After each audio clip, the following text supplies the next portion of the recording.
વિધાનસભા ચૂંટણીની મતગણતરીમાં એનડીએની 288 માંથી 230 બેઠક કબજે કરતા બહુમતી સાથે વિજય. ભાજપને 132 બેઠક, શિવસેના શિંદે જૂથના 54 બેઠક, અજીત પવાર એનસીપીને 41 બેઠક મળી. દાહણુ વિધાનસભા બેઠક પર સીપીએમના ઉમેદવાર વિનોદ નિકોલે બાજી મારતા અપસેટ સર્જાયો.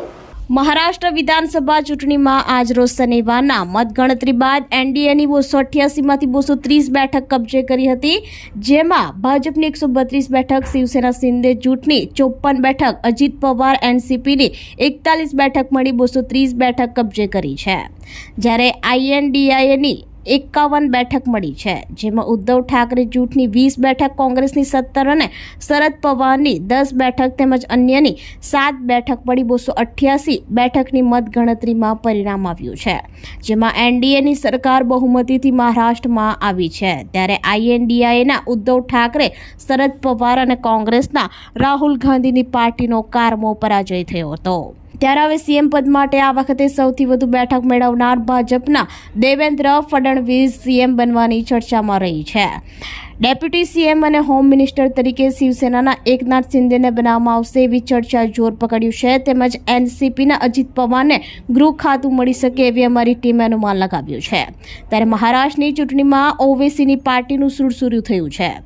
ઉદ્ધવ ઠાકરે પાર્ટીના સંજય રાઉતે પરિણામને ઈવીએમ માટે સરકાર સામે ગોટાળાના આક્ષેપો કર્યા હતા. મહારાષ્ટ્રમાં 26 નવેમ્બર સુધી એનડીએ સાથી પાર્ટી સાથે સરકાર બનાવશે.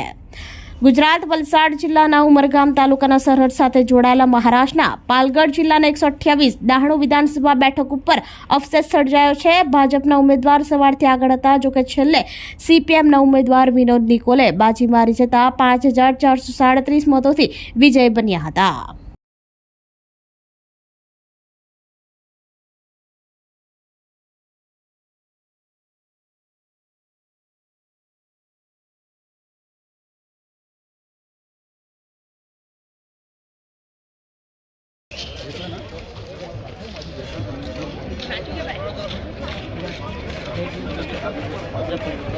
महान विकास आघाडीचा